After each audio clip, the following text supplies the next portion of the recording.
అయితే నిన్న ఒక చిన్న ఒక రిపోర్ట్ రావడం జరిగింది. ఒకసారి దాని గురించి కూడా మీకు చూపించే ప్రయత్నం చేస్తాం మిత్రులారా. అది కొంత అటు ఇటు ఉంది వాస్తవంగా, కానీ చాలా స్పష్టంగా ఈరోజు భారతీయ జనతా పార్టీ లీడ్ కనబడతా ఉంది వాస్తవంగా. ఈరోజు చూడండి, ఇక్కడ విషయం ఏంటంటే ఇందులో చాలా స్పష్టంగా 4 సీట్లలో బీఆర్ఎస్ ఇచ్చారు.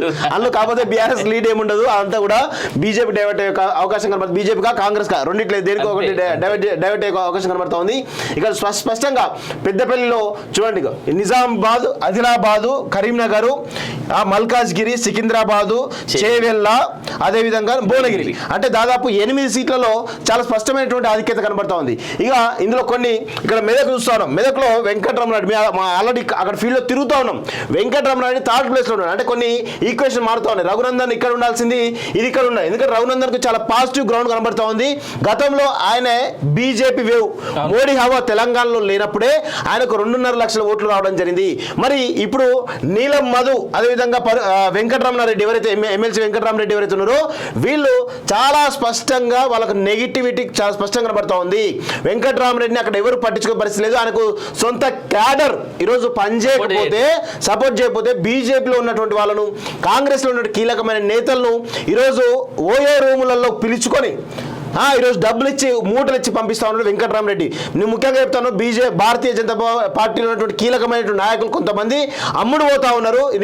ఇది నేను ఆధారాలతో సహా ప్రూవ్ చేయగలను. కొంపెల్లిలోని ఒక ఓయో హోటల్లో ఈరోజు వెంకటరామరెడ్డి భారతీయ జనతా పార్టీకి సంబంధించినటువంటి నాయకులను, అదేవిధంగా కాంగ్రెస్ సంబంధించిన నాయకులను ఈరోజు సొంతలో బర్రెలంగా ఉన్నట్టు కొంటా ఉన్నాడు. మరి కాంగ్రెస్ అధిష్టానం కానీ బీజేపీ అధిష్టానం కానీ ఏం చేస్తున్నట్టు ఒక్కసారి తెలుసుకోవాల్సిన అవసరం ఉంది. అందుకే వెంకటరామరెడ్డికి సిద్దిపేటలో ఓట్లు పడవు. ఎందుకంటే ఆయన కలెక్టర్ గానీ వేసినటువంటి అరాచకాలంతా కూడా సిద్దిపేట, గజ్వేల, దుబ్బాక కాన్స్టిట్యూన్స్ లో అసలు వెంకటరామరెడ్డికి ఎట్టి పరిస్థితుల్లో ఓటేసే ఆస్కారమే కనబడుతుంది వాస్తవంగా. ఇక పటాన్చేరులో బీజేపీ స్పష్టంగా కనబడతా ఉంది, సంగారెడ్డిలో బీజేపీ స్పష్టంగా కనబడతా ఉంది. ఎట్లా వీళ్ళకు ఓట్లు వస్తాయి? వెంకటరామరెడ్డికి ఓట్లు వచ్చే ప్రసక్తి లేదు. ఒకటి, ఆయన డబ్బుతో మేనేజ్ చేసే పరిస్థితి ఇస్తా ఉన్నారు తప్ప ఆ డబ్బుతోటి కార్యకర్తలు కొనొచ్చేవి కానీ ఓట్లను కొనే పరిస్థితి కనబడతలేదు. ఇంకొక వైపు నీలం మధు కేవలం పటాన్చేరులో ఉన్నటువంటి 3-4 గ్రామాలకు మాత్రమే పరిమితం తప్ప ఆ పటాన్చేరు దాటితే అమీన్పూర్ కానీ పటాన్చేరు టౌన్ కానీ అక్కడ ఎక్కడ కూడా సొంత పార్టీకి సంబంధించినటువంటి ఎవరైతే ఎమ్మెల్యే అభ్యర్థి ఎవరైతే ఉన్నారో కాటా శ్రీనివాస్ గౌడ్ ఆయన సపోర్ట్ చేసే పరిస్థితి కనబడతలేదు. వాళ్ళ భార్య చాలా సీరియస్గా ఈయన చెంపుతో కొట్టాలని చెప్పి చాలా సీరియస్ వార్నింగ్ కూడా ఇచ్చింది. మరి అంతా ఆయన ఓటమిలో కీలక పాత్ర పోసిన నీలం మధుకు ఎలా సపోర్ట్ చేస్తారు? ఖచ్చితంగా సపోర్ట్ చేసే పరిస్థితి లేదు. సంగారెడ్డిలో డైరెక్ట్ ఓపెన్ చెప్పిండు ఎవరు, జగ్గారెడ్డి. అసలు నీలం మధు ఎవరు, ఆయనకు ఓట్లేసే పరిస్థితి అని చెప్పి చెప్తా ఉన్నారు. అదేవిధంగా ఆంధ్రకు సంబంధించినటువంటి మంత్రి దామోదర్ రాజవంశీ ఎవరైతే ఉన్నారో ఖచ్చితంగా నీలమ్మను ఓడించడానికి ప్రయత్నం చేస్తారని చెప్తా ఉన్నాడు. ఇక దుబ్బాకలో, గజ్వేల్లో, నర్సాపూర్లో, సిద్దిపేటలో అసలు నీలమ్మకు పరిచయాలు లేవు. ఆయన కొత్త అభ్యర్థి అని చెప్పేసి ఇప్పుడు కూడా ప్రచారం కూడా స్టార్ట్ చేయడం పరిస్థితి కనబడతా ఉంది. ఎట్లా నీలమ్మ కోట్లు పడతాయి? కేవలం రఘునందన్ మాత్రమే చాలా సీరియస్గా నెల రోజుల నుంచి చాలా సీరియస్గా తిరుగుతూ ఉన్నాడు.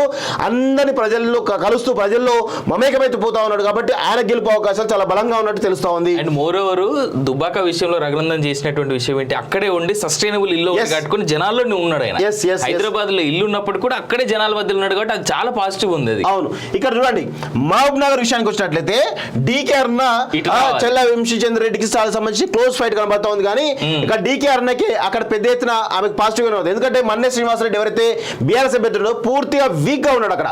సో అక్కడ బీఆర్ఎస్ సంబంధించిన ఓటు బ్యాంక్ అంతా కూడా ఈరోజు బీజేపీకి డీకే అరుణకు షిఫ్ట్ అవుతా ఉంది వాస్తవంగా. సో ఖచ్చితంగా డీకే అరుణ మొదటి స్థానంలోకి వచ్చి అక్కడ కూడా గెలిచే అవకాశాలు కనబడతా ఉన్నాయి. ఇక్కడ కూడా బీజేపీ స్పష్టంగా కనబడతా ఉంది.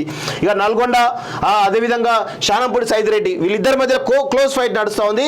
శానంపూడి సైదిరెడ్డి చాలా రకాలుగా ఇంప్రూవ్ అవుతా ఉన్నాడు వాస్తవంగా. ఎందుకంటే అక్కడ బీజేపీ మూలాలు లేవు వాస్తవంగా. కానీ అక్కడ చాలా స్పష్టంగా బీజేపీ పుంజుకుంటా విషయం కూడా మనం గుర్తుపెట్టుకోవాలి. ఎందుకంటే నల్గొండ పరిధిలో ఉన్నటువంటి యాదవ్ ఓటు బ్యాంకు, అదేవిధంగా ఎస్టీ ఓటు బ్యాంక్ ఏదైతే లంబాడ ఓటు బ్యాంక్ ఏదైతే ఉందో దాదాపు 5 నుంచి 6 లక్షల ఓట్లంతా కూడా ఈరోజు బీజేపీ వైపు షిఫ్ట్ అవుతా ఉన్నాయి వాస్తవంగా.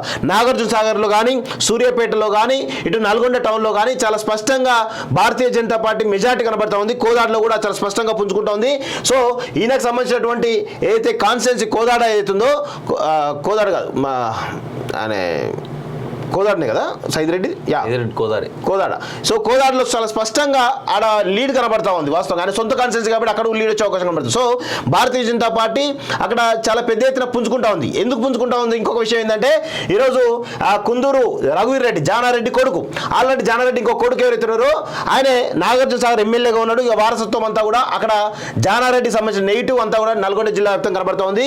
కోమటిరెడ్డి వాళ్ళ యొక్క సపోర్ట్ కానీ ఉత్తమ్ కుమార్ రెడ్డి సపోర్ట్ కానీ ఎక్కడ కూడా లేదు, వాస్తవంగా స్పష్టంగా కనబడతా ఉంది. సో వాళ్ళిద్దరి సపోర్ట్ లేకుండా ఎట్లా గెలవగలుగుతాడు? అది కూడా ఒకసారి మనం గుర్తుపెట్టుకోవాలి. సో ఇట్లా చాలా రకాలుగా ఈరోజు పెద్ద ఎత్తున కనబడతా ఉంది. హుజూర్ నగర్ అనుకుంటా, షానంపూర్ సైదిరెడ్డి హుజూర్ నగర్, సారీ కోదాడ అని చెప్పేసాను, కోదాడ కాదు హుజూర్ నగర్. సో ఇట్లా నల్గొండలో కూడా భారతీయ జనతా పార్టీ పుంజుకుంటా ఉంది. అండ్ ఇంకోటి అసలు కాంగ్రెస్ వాళ్ళు ఎట్లా ఓడించుకుంటారో తెలవాలంటే ఈ పార్లమెంట్ ఎలక్షన్ ఒక్కటి చాలు. ఇది ఒక్కటి చాలు. ఈ యొక్క సర్వేలో కొన్ని లోపాలు అని చెప్పడానికి ఇది ఒక్కటి విషయం వాస్తవం చాలు. ఇక్కడ విషయం ఏంటంటే అసలు వరంగల్లో అభ్యర్థి రాజే కాదు, అక్కడ అభ్యర్థి ఎవరే అంటే సుధీర్ బాబు అని చెప్పేసి ZP chairman, Hanamkonda ZP chairman. ఆయనకు వరంగల్ పార్లమెంట్ ఉన్నటువంటి స్థానానికి సంబంధం లేనే, పక్క కరీంనగర్ జిల్లా సంబంధించిన భీమదేవర మండలం సంబంధించినటువంటి జెడ్పీటీసీ, ఆయనకు వరంగల్ సంబంధం లేదు. ఇది స్పష్టంగా కనబడతా ఉంది. అక్కడ అసలు వరంగల్లో అసలు బీఆర్ఎస్ పార్టీ ఎట్టి పరిస్థితులను ఫస్ట్ ప్లేస్ కానీ సెకండ్ ప్లేస్ కూడా రాదు వాస్తవంగా. సో థర్డ్ ప్లేస్ లో డిపాజిట్ వస్తుందో రాదు డౌట్ వాస్తవంగా. సో ఈ కోణంలో ఇక్కడ స్పష్టంగా ఈరోజు ఈ ఓటు బ్యాంక్ అంతా కూడా బీఆర్ఎస్ ఓటు బ్యాంక్ అంతా కూడా బీజేపీ షిఫ్ట్ అవుతా ఉంది.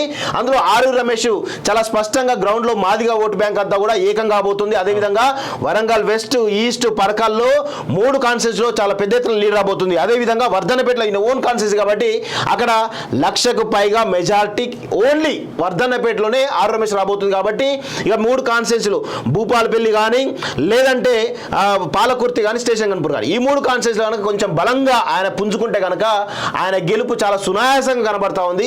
కడియం కావ్యకు చాలా నెగిటివ్ కనబడుతుంది వాస్తవంగా. సో స్టేషన్ గన్పూర్ లో ఉన్నటువంటి ఓట్లు హాఫ్ అరూర్ రమేష్ కి అవుట్ రేట్ పడుతుంది.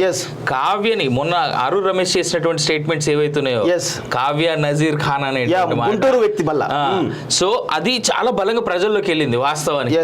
అండ్ దట్ నిన్న కేటీఆర్ చేసినటువంటి కామెంట్స్ టీవీ9 వేదికలో ఆయన కూర్చొని టీవీ9 లో కొంతమంది బీఆర్ఎస్ వాళ్ళకి తెలియదు కావచ్చు చెప్తున్నా ఏడ కామెంట్ చేసిండు బీఆర్ఎస్ లో నిన్న కేటీఆర్ అనేటువంటిది. టీవీ9 లో కూర్చొని రజనీకాంత్ చెప్పినటువంటి మాట, తెలంగాణలో తెలివిలేని వాళ్ళు ఆంధ్రలో మాకంటే బాగా తెలివైన బాగా ఏంటది ఇంకొక పదం వాడిండ తెలివైన వాళ్ళు ప్లస్ వాళ్ళందరికీ కొంచెం ఏదో అన్నాడు ఆ పదం. అది ప్రజల్లోకి కేటీఆర్ తెలిసి అన్నాడో తెలియకన్నాడో నాకు తెలియదు కానీ నిన్న మనం కూడా అది చాలా బలంగా వెళ్తుంది. అన్ఫార్చునేట్లీ చాలా బలంగా వెళ్తుంది. తెలిసి ఇప్పుడు కొన్ని గెలిచే సీట్లు ఉన్నాయి, కొన్ని కనీసం ఇంపాక్ట్ అయితే చూపిస్తాయి. బీఆర్ఎస్ ఓట్ పర్సెంటేజ్ కాంగ్రెస్ గెలుస్తుందా బీజేపీ గెలుస్తుందా అనేటువంటి పొజిషన్ లో నిలబెట్టేటువంటి స్థానాలు 4 నుంచి 5 ఉన్నాయి దీంట్లో. అట్లాంటి స్థానాల్లో ఇవాళ అవుట్ రేట్ గా బీఆర్ఎస్ ఓటు పర్సెంటేజ్ మొత్తం ఐదర్ బీజేపీ కానీ కాంగ్రెస్ కానీ అవుట్ రేట్ గా షిఫ్ట్ అయ్యేటువంటి ఛాన్సెస్ ఉన్నాయి. దాంట్లో వరంగల్ మెయిన్. సో ఇక్కడ మహబాద్ లో చాలా క్లోజ్ ఫైట్ నడుస్తూ ఉంది. అదేవిధంగా ఖమ్మంలో కూడా ఇంతవరకు కాంగ్రెస్ అభ్యర్థిని ప్రకటించలేదు. సో దీనికోసమే కేసీ వేణుగోపాల్ ఇక్కడ రావడం జరిగింది వాస్తవంగా. అవుట్ రేట్ రామరాజరావు పేరు. సో ఒక తాండ్ర వినోదరావు ఖచ్చితంగా టైట్ ఫైట్ అయితే ఇచ్చే అవకాశం పడుతుంది. చాలా ఫ్రీగా తిరుగుతున్నాడు వాస్తవంగా. సో ఈ ఈక్వేషన్ దీని పరంగా చూడండి మీరు, ఇది ఇంపాక్ట్ ఈ సర్వే ఏదైతే ఉందో ఈ సర్వే చాలా అంటే స్పష్టంగా వేరే సర్వేలు కూడా ఇట్లే కనబడతా ఉన్నాయి. కాబట్టి ఇమీడియట్ గా ఎమర్జెన్సీ మీటింగ్ పెట్టి ఈరోజు కేసీ వేణుగోపాల్ వచ్చి మనం చాలా పెద్ద ఎత్తున నష్టపోతున్న తెలంగాణ అధికారంలో ఉండి కనీసం 5-10 సీట్లు రాకపోతే ఇబ్బంది అవుతుంది. దీని ప్రకారం చూస్తే ఎన్ని వస్తాయి చూడండి ఒకసారి. దీని ప్రకారం చూస్తే 1, 2, 3, 4, 5 సీట్లు వచ్చే అవకాశం కనబడతా ఉంది వీళ్ళ సర్వే ప్రకారమే. సో అంటే బీఆర్ఎస్ కి ఎక్కువ ఇచ్చింది కాబట్టి బీఆర్ఎస్ అన్ని మారుతాయి వాస్తవంగా. ఇవి కాంగ్రెస్ కన్నా బీజేపీ కన్నా ప్లస్ అయ్యే అవకాశం వాస్తవంగా. ఇందులో నాకు తెలిసి 4 ఇచ్చిండు. అదే ఇందులో నాకు తెలిసి ఒక పెద్దపల్లి తప్ప వేరే ఏది కనబడతారు వాస్తవంగా. పెద్దపల్లి కూడా మొన్న మనమే ఎక్స్క్లూజివ్ వీడియో చేసినామన్నా కొప్పులేశ్వరిది సింగరేణి మైన్స్ మీద ఒక్క ఆడపిల్ల పులి లెక్క ఆడుకున్నది కొప్పులేశ్వరిని. సో అట్లాంటి పరిస్థితుల్లో కాంగ్రెస్ పార్టీ ఎమర్జెన్సీ మీటింగ్ పెట్టుకుని కేసీ వేణుగోపాల్ వచ్చి సెటిల్ చేసే ప్రయత్నం చేసిండు. కేసీ వేణుగోపాల్ ఆకస్మిక పర్యటన వెనక అసలు రీజన్ ఇదే. ఇది అసలు రీజన్ వాస్తవంగా చెప్పాలంటే. సో ఇక చూడాలి మరి ఏమైతే మరి నిజంగా వాళ్ళు సెటరేట్ అవుతారా లేదా అనేది చూడాల్సిన అవసరం అయితే కనబడతా ఉంది.